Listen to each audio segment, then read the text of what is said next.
Dear audience, السلام علیکم۔ Norman Vincent پیل کا ایک خوبصورت قول ہے، God is always near, always available and always willing to help. وہ کہتا ہے کہ خدا ہر وقت ہمارے سب سے زیادہ قریب ہے، سب سے زیادہ ہمیں دستیاب ہے اور سب سے زیادہ ہر وقت ہماری مدد کرنے کے لیے تیار ہے۔ تین صفات ہیں جو یہاں خدا کی اس نے بیان کی ہیں۔ پہلی کیا کہ وہ ہمارے سب سے زیادہ ہر وقت قریب ہے، اور کتنا قریب ہے؟ قرآن کہتا ہے نحن اقرب الیہ من حبل الورید۔ ہم دوسروں کی بات تو کیا، ہم تو انسان کی اپنی جان سے بھی زیادہ اس کے قریب ہیں۔ دوسری بات کہہ رہا ہے کہ وہ ہر وقت اویلیبل ہے۔ اویلیبل اس طرح ہے کہ بندہ ایک مرتبہ کہتا ہے یا اللہ، تو اللہ کی طرف سے فوراً جواب آتا ہے لبیک یا عبدی، میرے بندے بول کیا چاہتا ہے، میں موجود ہوں، حاضر ہوں۔ آپ یہ دیکھیں، دنیا کا کوئی بھی فرد چاہے وہ آپ کے کتنا ہی کلوز کیوں نہیں نہ ہو، وہ ہر وقت آپ کو اس طرح اویلیبل نہیں ہو سکتا۔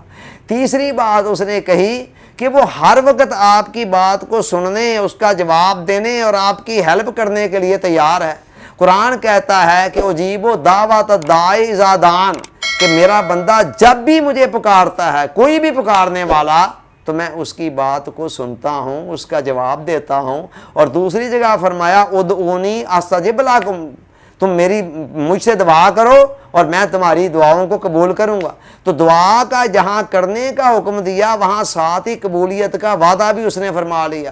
اب اللہ تعالیٰ کی ان صفات کا تقاضا یہ ہے کہ انسان اپنی امیدوں کا اور اندیشوں کا مرکز و محور فقط اللہ کی ذات کو بنائے، وہ اللہ سے ہی امیدیں رکھے اور اللہ سے ہی ڈر اور خوف رکھے، اور اللہ کو ہی اپنے تمام مسائل کے حل کے لیے خدا کی طرف ہی دیکھے، اپنی مشکلات کے حل کے لیے، اپنی حاجتوں کے لیے خدا کی طرف دیکھے۔ جیسے کہ حضور علیہ السلام نے فرمایا کہ تمہاری جوتی کا اگر تسمہ بھی ٹوٹ جاتا ہے تم اس کو بھی خدا سے مانگو۔ مگر دوسری طرف مسئلہ یہ ہے کہ اللہ تعالیٰ نے دنیا کو دارالاسباب بنایا ہے، جو کچھ بھی بندے کو مل رہا ہے مل تو خدا کی طرف سے رہا ہے براہ راست، لیکن یہ ہے درمیان میں واسطہ کیا ہے، وہ اسباب کا ہے۔ کسی نہ کسی سبب کے ذریعے سے، کسی بندے کے ذریعے سے یا کسی اور چینل کے ذریعے سے مل رہا ہوتا۔ اب وہ سبب ہمارے سامنے ہوتا ہے لیکن خدا ہماری نگاہوں سے اوجھل ہے۔